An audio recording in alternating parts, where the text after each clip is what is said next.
Martial World Teyvat Chapter 5, Fan Fiction by Azazyel. Hard thumping and scratching noises rang out in an unholy, maddening repetition as whatever was out there began ramming into the sheet metal-covered window. The scratching and howling only earned a squint of annoyance from Qiqi, who snorted at the loud noises ringing out, and then she looked back at me from the armored window. "The night crawlers will not be able to enter, do not worry," she said blandly before shaking her head as she looked at me in something akin to exasperation, as she continued. "How do you not know of the monsters?" she questioned with incredulity within her normally so dull voice. I just shrugged, and at her continued stare, I just said wryly, "I just don't."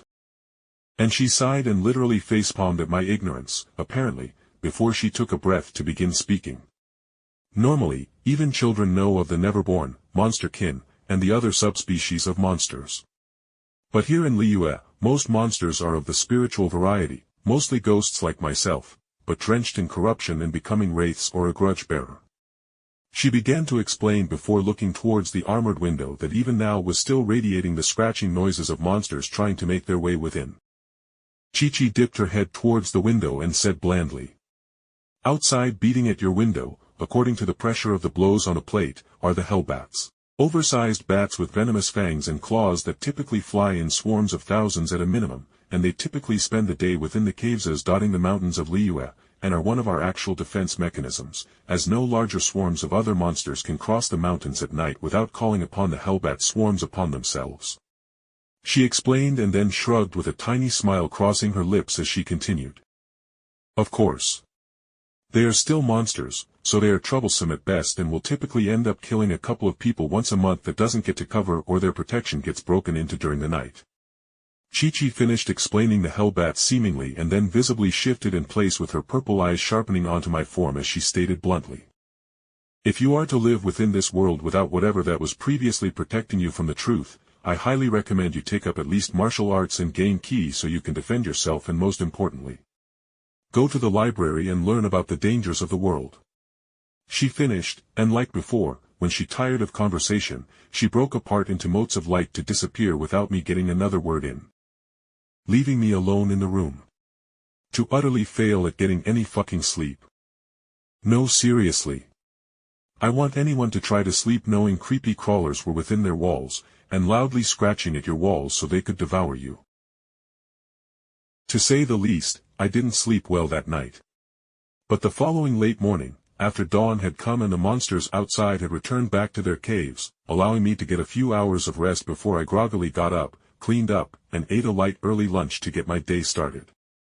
As I got my stuff all together to hit the streets of Liyue, I paused as I left the house and as I wondered if I should, in fact, go to Qiqi with my prototype gun, or should I go to the library and research the monsters of the world, or even try to join a dojo to get a martial arts manual.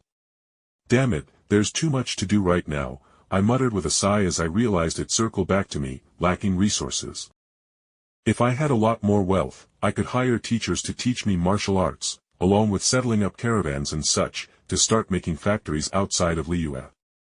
Lastly, of course, with enough resources, I would love to see a martial artist or cultivator fight a dozen AI-controlled minigun turrets with explosive and armor-piercing rounds. So, with the core of my issues amounting to being literally poor, I decided to try to rectify that by going to the person with access to the moneybags of the kingdom. Qiqi herself may not have been rich personally, though I somewhat doubted that, as she gave me a decent quality spirit stone that literally bought me a house without much care. Either way, weapon contracts were always an extremely lucrative side of the business. After a good trip across Liyue with the heavy-ass steel shotgun strapped to my back and the magazines in a bag I carried over my shoulder, I went back to the Liyue Qiqi's office and started to talk to one of the Millilith, and astoundingly without issues, I was led directly to Qiqi. As I came back into the office that I had my previous meeting with Qiqi, she smiled genially in welcome while saying so. "I hope your first night in Liyue went safely." She spoke, and I wryly smiled in turn at how that very much was the case. Either way, I coughed and spoke up.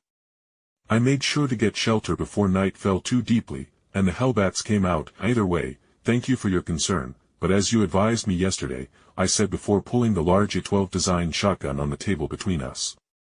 I using the blueprints of my previous work, got a quick prototype of my previous weapon projects completed, and wanted to see what such a weapon would be worth to the Millilith, I explained, making raise an elegant purple eyebrow at the alien-looking weapon in front of her.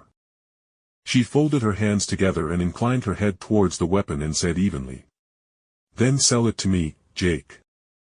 I smiled and then took out the magazines and explained how the cartridges would send a payload of various ammunition types in the direction of the barrel of the gun. Though, as a reminder, I made this weapon to be wielded by people with a bit of a base in martial arts or just being very strong to begin with, I explained with a wry smile. With this caliber of a shotgun, I didn't want to be the one shooting it, honestly. I liked my shoulder still in its socket. Qiqi took in a gun for a second before shrugging. "Very well, let us see its effects on the archery range," she said with finality as she stood up and then led me to the Millilith's training grounds, which were behind her office, funny enough. There were long rows of archery stands and targets down the range, with several archers carefully training their archery talent with precise drawing and sending arrows down the range to slam into their targets of choice.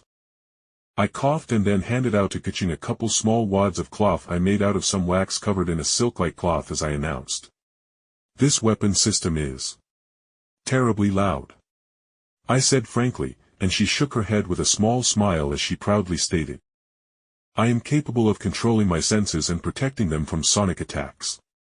Do not worry about me and just hit the targets down range," she told me, and I shrugged and then mounted the shotgun on a stand of dirt to help with the recoil a bit as I slotted in the bird shot.